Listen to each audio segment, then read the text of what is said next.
Exit Wounds is a deep recounting of the experiences and realities of black men in today's world.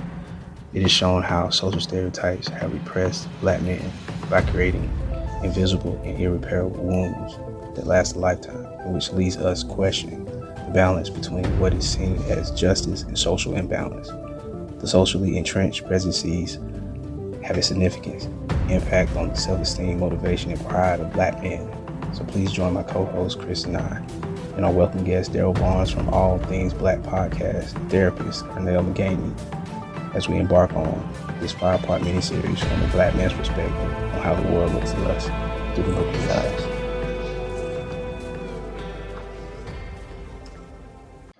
All right, welcome back to another episode of Exit Wounds, mini-series through the looking glass. I'm your host along with Chris with this mini-series. This is the fourth episode, fourth installment with this great panel of guys that we have.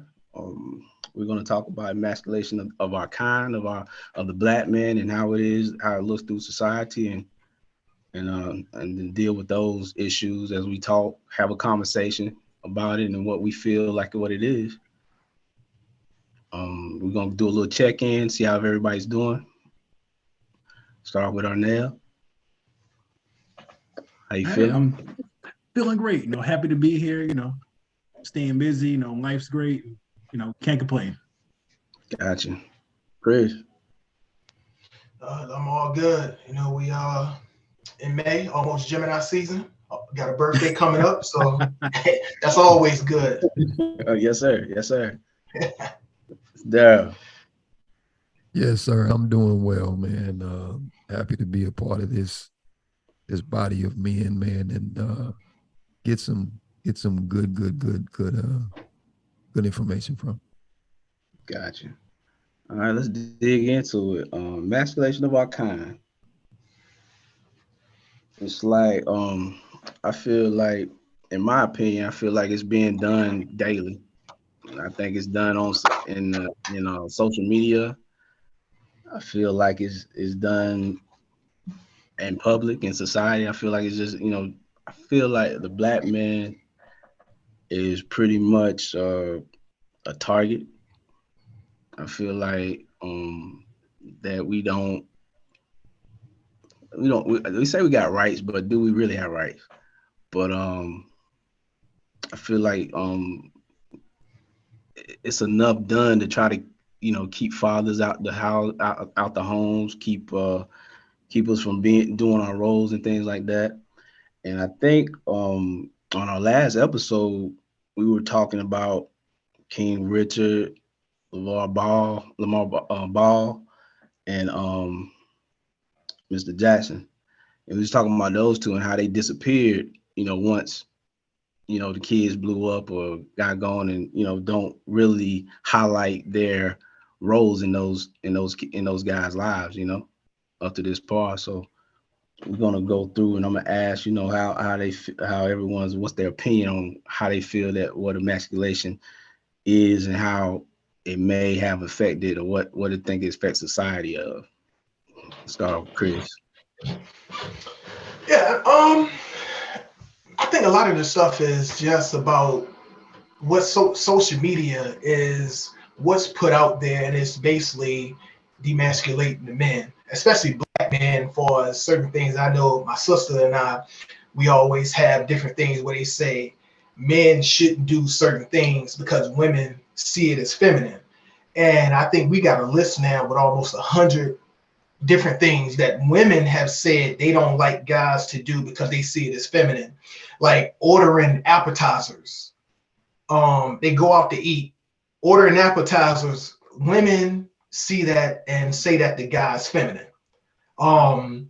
Drinking pink lemonade, carrying an umbrella, wearing gloves, like, and I'm like, yo, like, what is up with that? Like, how is this guy supposed to be? And I know everybody want to talk about the toxic masculinity, but then women will say that. But when you ask for examples, the examples they give, I'm like, well, that's just kind of like a man being a man, and like you said, not saying like okay, any type of like physical abuse or anything like that, but that's just normal male activity, but it's looked at as toxic. And I'm like, as a man, it's like, look, man, you just don't know what to do, because it's like if you lean a certain way, it's going to be looked at as you're too masculine, it's toxic.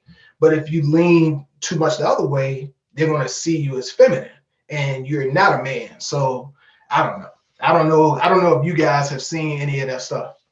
I'm gonna drink my lemonade and eat my appetizers.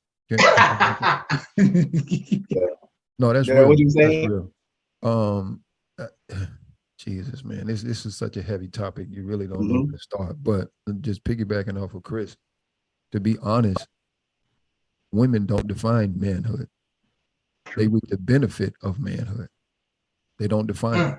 So when you sit back and you get to listening to all these different women talking about what a man should be, or how a man should act, or this, that, and the third, they're talking about the benefit. They're not talking about the well-defined man that was created by another man. Remember on the first podcast, we talked about steel sharpening steel, men sharpening men. It's the men. We are the ones that are supposed to be in the society creating men or manhood. We define manhood. They don't define manhood. They reap the benefits of manhood. You understand what I'm saying? So when you see a man going out and he's busting up bricks and he's chopping down trees in the forest and stuff like that, that's the benefit of that is that now somebody can come in and build a home, right? Somebody can come inside the home to decorate the home, to put the furniture in the home. They can the decors is laid out, right? It becomes peaceful, right? It becomes palatable and things like that. That's because the man went out and he did what he was supposed to do because of the manhood, right? The nature of the man. It's the nature of the man. It's not defined by anybody else except for the man, right? We're giving clear declarations. We're giving clear instructions. If you want to go biblical and all that kind of stuff on what defines a man, what a man is and what a man is supposed to be, right? But they don't know what they're talking about. And I'm just going to be straightforward about it. They don't know what they're talking about, right? And to be honest, some of those are using very manipulative tactics, right? To skew the masculine narrative that's out there, right? They're doing more damage than anything else. Sometimes you should just, I'm gonna say it just like this: shut the hell up, sit back and observe and learn something before you start putting your mouth on something that you don't even understand yourself. A lot of them have men or role models in their home. So how the hell are you going to define a man by these different things that you actually put out there when you don't even have an example? You know what I'm saying? It just doesn't make sense to me. That stuff is crazy. But this is a hell of a topic, man. It really goes deeper than the 30 minutes that we can, that we're going to talk about it. It's a really heavy subject. And I thank you for bringing this up. But I just wanted to piggyback off of what Chris said. Yeah, that's crazy, man. That's absolutely nuts. Yeah, I'm with on there. I'm going to drink my goddamn pink lemonade. Hey, right. I like strawberry too. Hey, right. Yeah, the woman, she was like, well, if the guy was so hungry, he should have just ordered 2 entrees instead of getting the appetizer. I'm like, yo, like, yeah, like, yo, man, it's wild out here. And what's your perspective, man? Man, you know what? I'm on the other side of things. This new generation of men aren't doing any favors, for us as men, because you see a lot of this new generation, wearing pocketbooks and handbags, stuff you used to traditionally see women wearing. So I mean, the lines are kind of blurred, and we're not doing ourselves any favor. But I mean, you're right. On the other side, I heard the term toxic masculinity. So I mean, when did masculinity become toxic? So is that just a term that women threw out to kind of further emasculate men, emasculate masculinity as a whole? Yep. Because I'm trying to understand the toxic part of being masculine. Nobody has been yet to explain that to me. Well, no, they can't. It's a big word to them, so it sounds good. No offense, woman. No offense. No offense. I like to poke the bear. Take the offense.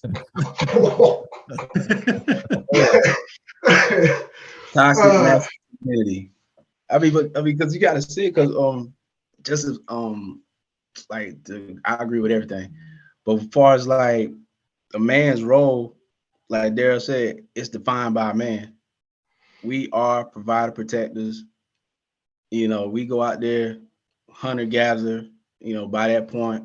But now, like Earnell said, you know, the lines are blurred.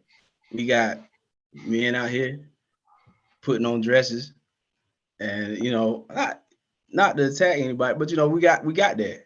You know what I'm saying? Mhm. We, you know, and back in, I understand if you got Scottish blood or whatever, you want to wear a kilt. That's your thing. But Right. if you ain't got no Scottish blood, I don't think you should wear a dress. But okay, that's my opinion. And but when we see and how the social media takes, and I can say it with these rappers and stuff like that, you know, with the purses, with the leather dresses, and you know, thinking it's cool and everything, and go from wearing like the baggy clothes to like the tight, you know, the tights and the skirts and the purses, the man, whatever, merces or whatever you want to call it. It's emasculating. And then it gives a scenario, it gives you the scenario or whatever, or the concept that it's okay to be like this.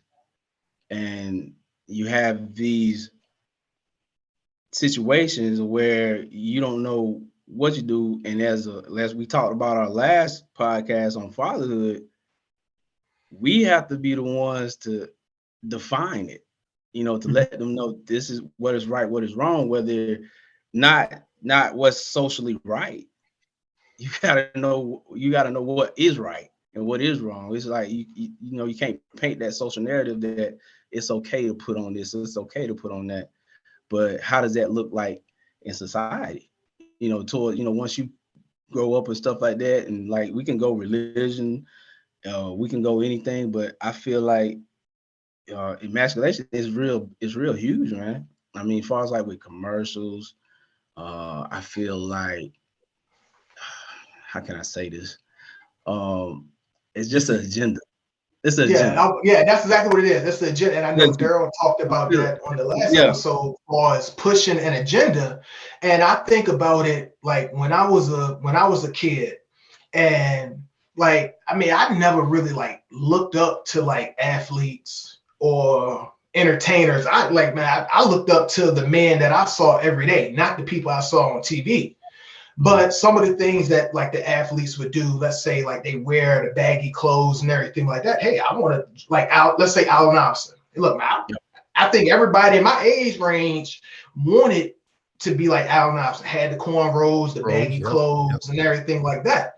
But nowadays, when you look at these athletes and you see some of the outfits that they wear, and the skinny jeans and the man bags and all of this, and it was like, and then so it's like, oh well, I saw this guy wear that. He's a popular basketball player, and I want to do that too.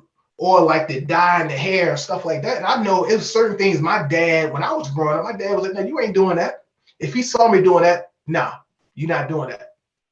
And like, even when I was growing my hair out, he said, hey, you can grow your hair out, but it better be neat and it neatly combed and picked out. Don't be walking around here just looking any type of way. But nowadays, it's like that's acceptable to the guys dyeing their hair and wearing all of this stuff. And I'm like, man, that stuff is for the women. But it's accepted because that's the agenda that's being pushed. I want to say something real quick.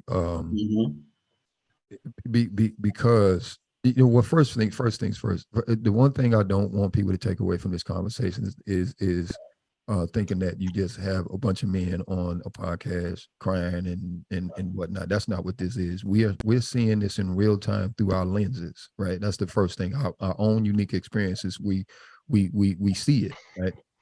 And then the fact that I was fortunate enough to be privy to a drastic change because I'm a hip hop head, right? During the hip hop era, I grew up listening to BDP. I grew up listening to Chuck D and Public Enemy. I grew up listening to Rakim, Poor Righteous Teachers, all these different people, right? And you know, some would say that's a golden age of hip hop, all that kind of stuff. And I remember just about all the rappers, not all, but there was a large portion of the rappers, man, that was all about edutainment, right? They were educating the people through their gift, through their talent, and they were putting it in the music. So the youth during that time was being elevated simply just through the music, right? We were being educated simply through the music. And then all of a sudden, because I'm from the Midwest, right? And all of a sudden, now where I'm from, there was no such thing as gangs. And if there was gangs, the gangs were very small, right? Very minimal. But I remember that all of a sudden there was a turn in the direction of hip hop. All of a sudden, gangster rap became the primary focus of hip hop, right? They stopped showing or stopped pushing the educated rap, right? They stopped pushing that, and all of a sudden became the gangster rap. That became more of a focal point than anything else. So now we get some artists that are out there, you know, they may have known, they may have not known, they might just did it for the money.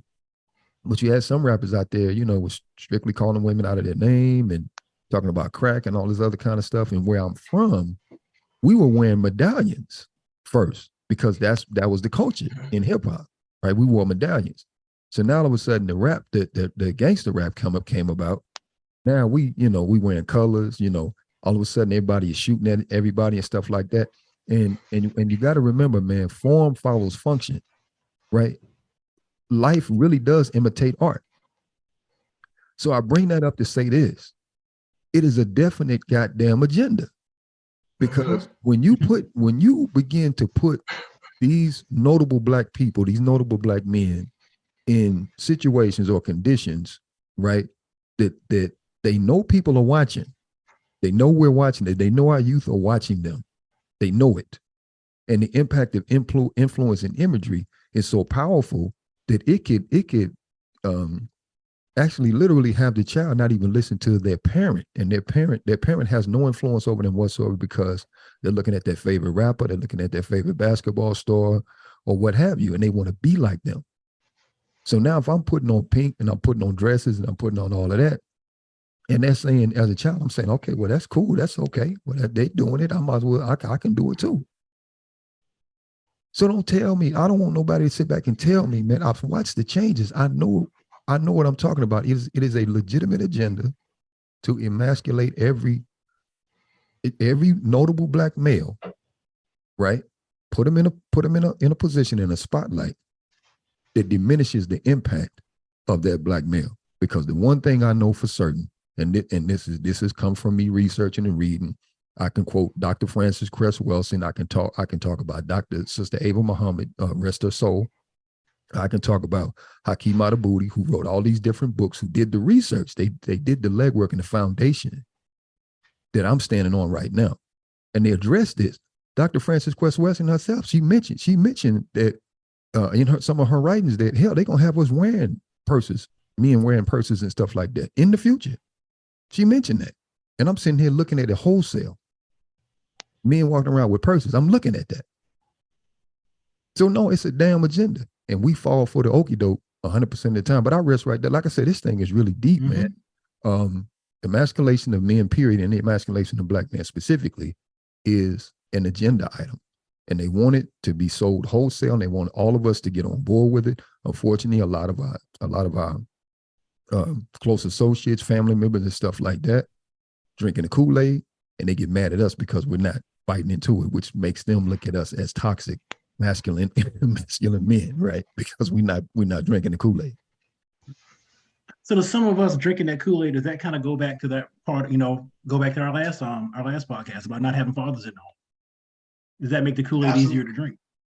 Yeah, absolutely. Because you don't have a person tell you, look, man, don't drink that. No, you don't need that. So it makes it a hell of a lot easier. Furthering that agenda. It absolutely makes it easier. Yeah, go ahead. No, I mean, I'm agreeing with you. Oh, go ahead, Markis. Oh no, I was just gonna add on. I mean, it's just like that whole I think about this this quote. It's by W.E.D.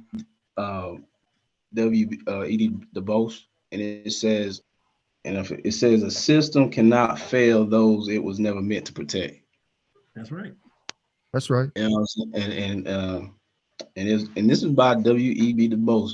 And when I think about that, I'm like, it's an agenda. You know, is the system designed to help you or to fail you? And as far as like with emasculation, I think about the government and how that system is designed to keep people in place, you know, as far as like that, not to rise, but to stay in that comfort zone of good big is gonna take care of me. And that's why we got these single mothers and everything like that, fatherhood, fatherless homes and things. And it's just because it's an agenda, it's a whole agenda to keep people out, keep the black man out or whatever, and to allow this social media platform to emasculate and do this thing to push us out because they have their own agenda, what they feel like what is right. You guys agree or disagree? No, I agree. I mean, like you said, single mother homes, are good for government business. Divorce, is good for government business. I mean, all that. I mean, because, dog, I can't remember the statistics, but it was something like children that come from single mother homes are more likely to go to jail versus single father homes. And some other negative, statistics that come along with, coming from a single mother home. Not saying, it's guaranteed to happen. It's just more likely to happen. So, I mean, as far as the government standpoint, it's good for business. So let's further, push out black fathers. Let's further, push out fathers altogether. Let's keep that agenda going. I raised the question because there was some information that came out down here because I'm in Georgia now. There was some information that came out down here in Georgia where they were incentivizing single mothers through these different social programs, and they were giving them $800 to $1,200 a month, right? Simultaneously penalizing the fathers, right? You don't pay a certain amount of child support, I'm taking your license, I'm putting you in jail, I'm doing X, Y, and Z, this, that, and the third. Well, how does that make sense? Why would you not incentivize the fathers in the same vein that you're incentivizing these mothers so we can actually have a cohesive household and some good co-parenting, and the children could be raised in an environment where both the parents have a sufficient resources, right, where they can adequately take care of their children? Why won't you do that? The men are penalized, the women are incentivized. So it's not only so you can, because I know the argument is going to be, well, you can't say that about all men because some men are walking away. Some men are walking away. Yeah, some of us are walking away from fatherhood. Yes, absolutely. But by and large, there is a system in play that is designed to not keep people together. The rise of no-fault divorce in this country really messed up the institution of marriage in this country. The rise of the no-fault divorce, well, I'm not happy, I'm out of here. That doesn't make sense. So you're going to throw away a whole covenant because you're not happy. And you're going to go off to La La Land to chase, Kermit or whoever the hell it is you think you're going to turn to Prince Charming or whatever, because you wasn't happy. When that doesn't work, all of a sudden you go, I'm not happy, I'm going to go chase somebody else. The rise of the no-fault divorce and these greedy lawyers, these lawyers with all this avarice in them, and they just want to make money, is the reason why we have a lot of what we have today. It's the system, it's the institutions, it's us not knowing necessarily how to comprehend, not just communicate, not knowing how to comprehend, not knowing the natures of each other. And that tension is exacerbated to a degree where we are fighting each other. And we don't even understand each other's nature. She's not listening to us and what we're saying. And a lot of times we're forced to listen to her to the degree where it was like, man, I don't even want to listen no more because what do I get out the deal? So it's a lot. It's a lot. And I'm saying this is why I always tell people, when you begin to get to a place where you understand the systems, you can actually navigate it much easier because it is a system that's designed, and it was designed like that from its inception. So come on, man. But I'll stop there. No, I mean, you're right. I mean, like you said, the system's not designed to keep us together. But I mean, it's a hell of a hustle.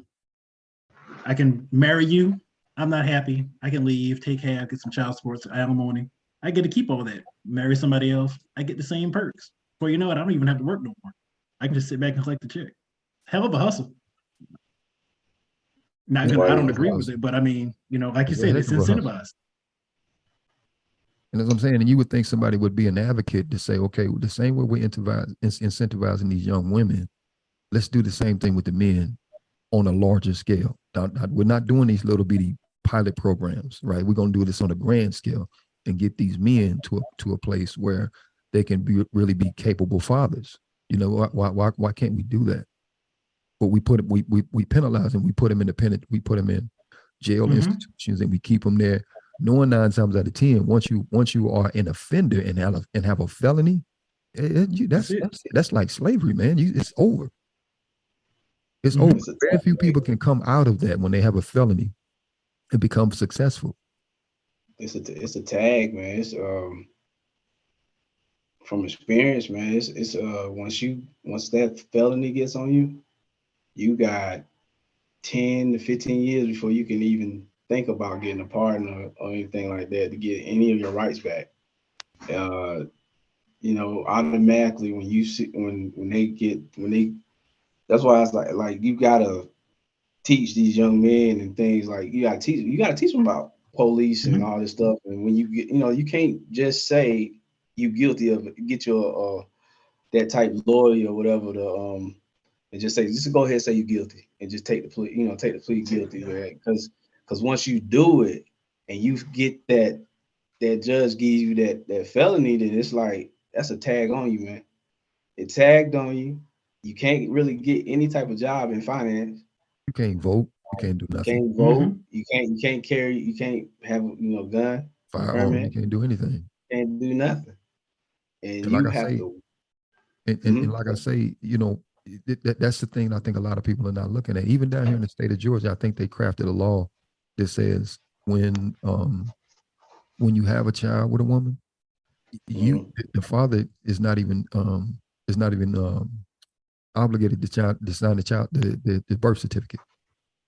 Yeah. But is still monetarily responsible. Right? State of Michigan. You can be with a woman that has children that's not even yours, and when that dissolves, when that relationship dissolves, you're still culpable for paying child support. Oh, no.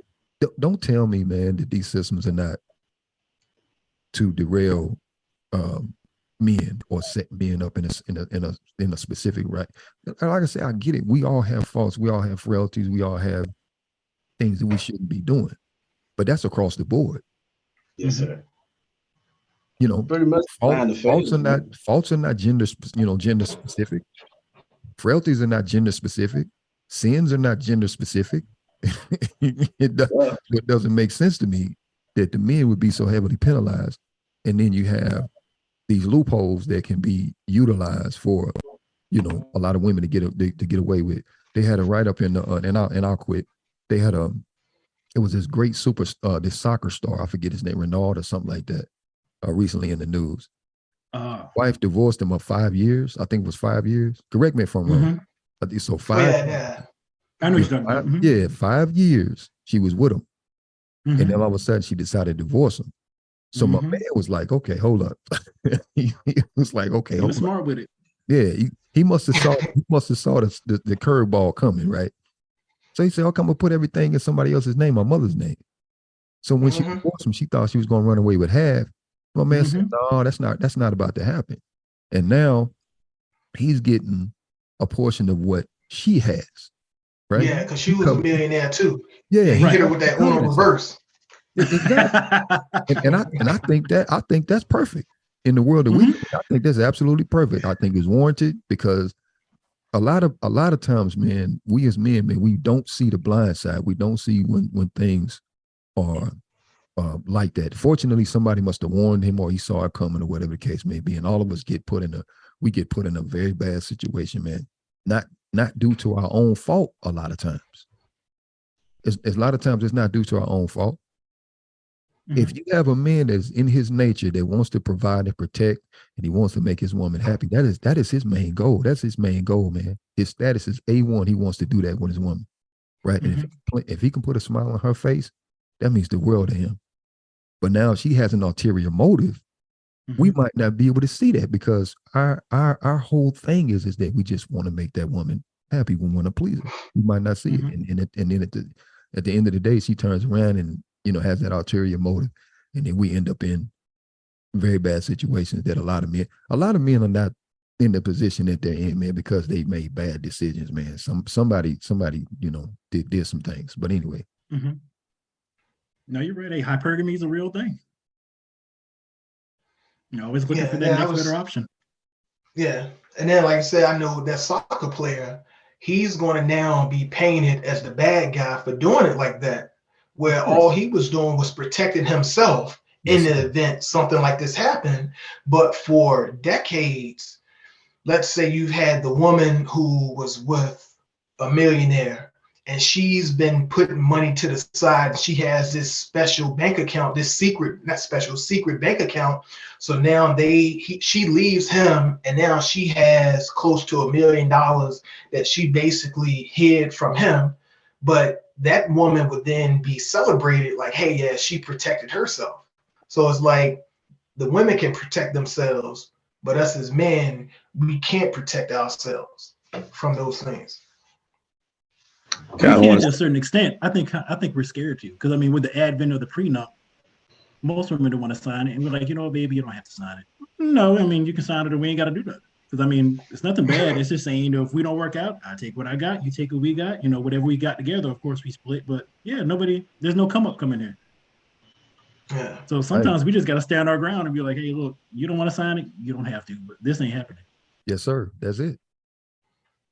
So you got to protect yourself, because I think with the system design, man, they just want us to go out here and just fend for ourselves, and we have girls that we have no help, and you wonder why, you got these guys wanting to be with guys.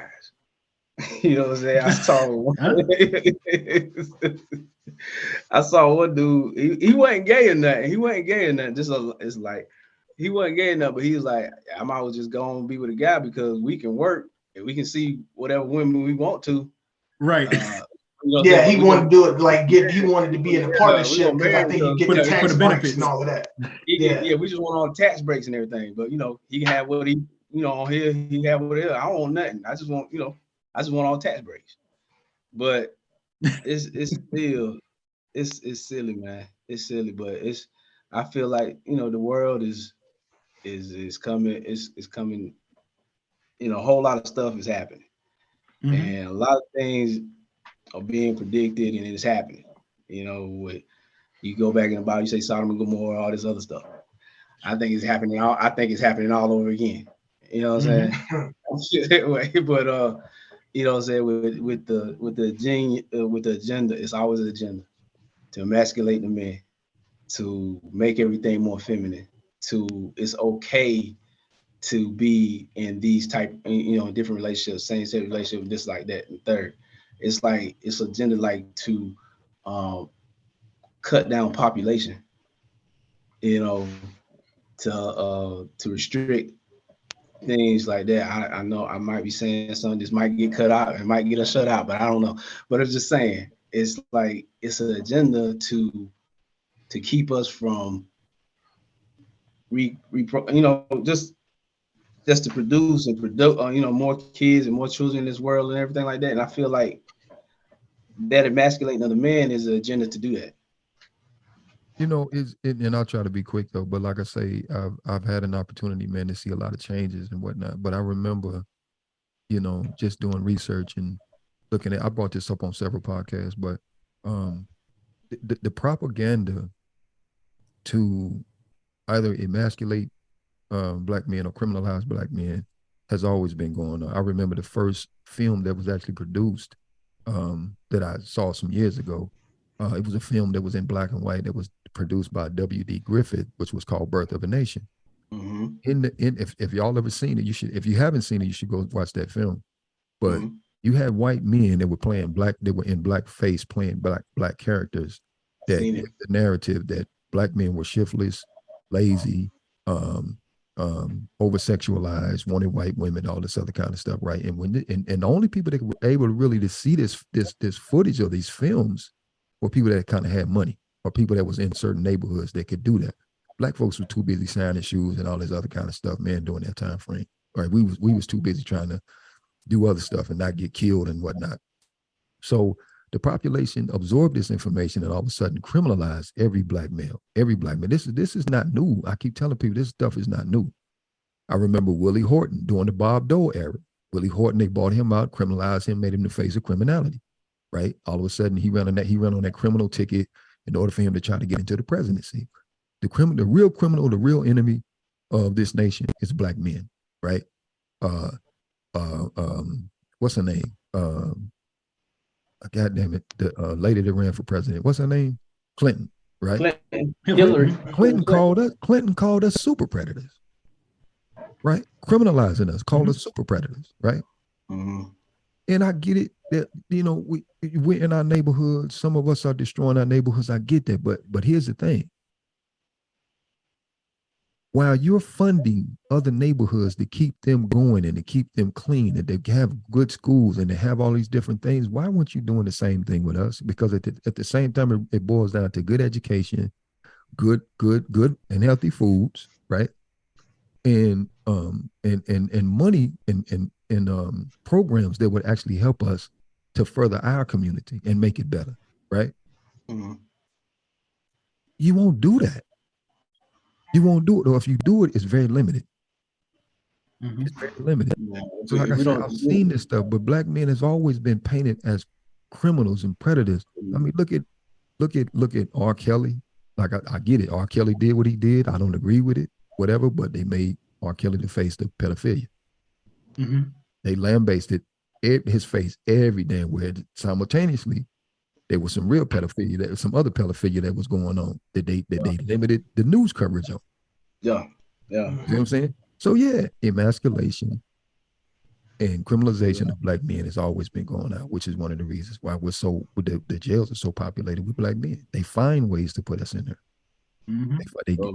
They give us the trap. Sometimes we're unwitting suspects. We fall into the trap.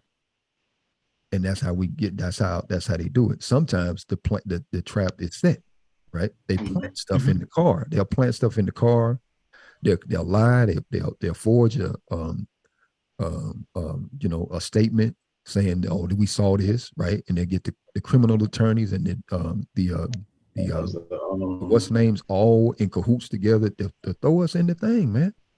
It was like that first Bush administration. Oh, boy, ooh. Yeah, that whole dare and the whole cracking down on crack epidemic and just people getting charged for not even a crumb of crack and getting 10 years, 15 years. Yeah, easy high sentences. Yeah, and now they want to try to release them. Based off of those, charges it was just too much. The agenda to populate the jails. It's easy to, because who owns the jails. Mm-hmm. So it's a whole. I mean, the whole system is designed to fail. But the beauty of it though, brother, man, is what we mentioned earlier, man, in one of the earlier podcasts where we start talking about brotherhood. That's the saving grace of black men, to be totally honest, man. Us being really brothers and us trying to see after each other, man, because if nobody else is going to do that, we're going to have to do it for ourselves. You understand what I'm saying? We're going to have to actually literally get together, man, and then chop up resources, help each other out. A brother don't have a suit, you buy a suit for him. You know what I'm saying? Don't buy no cheap suit. Get him a nice wool suit. You know what I'm saying? Get him shined up. Some nice shoes, stuff like that, and have him going, because he's a reflection of you. And that's what you have to start looking at that as. That brother is a reflection of you. Like most of the times I see us with our pants down, man, and I go say something, but I'll say it in a way, man, I'm not disturbing him, but I'll go say something, and try to educate. It's like, okay, well, I mean, you don't understand what that is doing to you. Mm-hmm. You don't know the catch on that, right? Yeah. You don't know all the tattoos you putting on your arms and all of that, man. Bruh, man. Like I say, the rabbit hole goes deep, and like I said, I don't want this to be a thing, man, where they trying to say, well, it's more black men on here crying. No, we're not crying. We're telling you what our experiences are, and you should respect our damn experiences just like you want us to respect yours. That's true. So as we wrap this one up, man, this, like Daryl said, man, it can go deeper than what it is. Probably need a whole nother series for this to really just to unpack it and just go from, and you can go from what, the 80s to current, and just you can go shoot century, decade to decade, and just say what the agenda was during that time and who was in place and everything. So the emasculation of black men and that whole type of agenda. But like, I do agree with Dale, we're not on here crying. We're just coming from our perspective of what we've seen in real life and what we witnessed and what we, because we are fathers. We're role models, and we just want a better place, a better platform to let guys know, and whoever else maybe listen, that we hear you, we see you, and we just want everything to do. We just want to be better in life. Anybody got anything else to add? Well, the last thing I'll say is I think that real black men need to take back the masculinity. I think you got a lot of these fake, they call themselves the alpha men, that they're giving the wrong impression of what a masculine man is. And I was like, look, man, if you have to call yourself an alpha, you're not an alpha, because a true alpha man is going to be recognized by others as an alpha. They're not going to have to come into a room and announce that they're an alpha. I agree. And I just encourage most men. Yeah, I just want to encourage, most men, to have some standards for themselves. I feel like that's another part of emasculation. Men have stopped having standards for themselves and started pandering and doing what, like Daryl said, letting women define what masculinity is and just going along with it. And have some standards for yourself, and stand on them. That's it. There anything else you want to add? 'Cause I felt like you added a good bit. Great, man. Great content. Man. I get on these tirades, man, and I start. Hey, you know what I said in the beginning. You touched the right nerve, man, and you're gonna. Yeah. So it's like, but no, I just want to thank you for even, dealing with a topic like this, and because I said it's so broad, and a lot of people really don't understand the systems that are in place, right? And they think it's easy to kind of get out of it, but that's a whole nother subject too. That's really another subject. But yeah, just thank you, man, for even bringing up this specific topic and hearing all the different opinions from there. So I thank y'all, man. Definitely. No problem. Well, that's been another episode. Earnell, tell them where you can reach you at, man. Hey, y'all can find me on Google me. Y'all can find me on Psychology Today. I'm always there. Well, of course I'm always there. It's a website. But first name, last name, just type me in. I'm there to have all my contact information. That's how you can reach me. All right. Daryl. Yes, sir. And as always, it's the All Things Black podcast. Again, there's no current episodes there. There are going to be some shorts that's going to be released in the near future. But yeah, I'm always up for good conversation and learning. And that's what that's all about, man. So thank you, brother. All right. You can reach me and Chris through the Looking Glass .fans. And Chris, you got any last words, sir? Nah, man, we just said everything. Like I said, this conversation needs to be had. Like, I think it's been had behind closed doors, but we need to have this out in the open for other people to hear. Well, there is let us hear from you. If you got anything, anybody in the audience out there got anything to add to or want to look have any questions or anything like that, just look at us on Through the Looking Glass .fans, and just leave a remark, comment, or a voice message, and we'll get back with you. That concludes this episode, and I appreciate you. Thank you for the time, fellas, and I look forward to the next one. We out.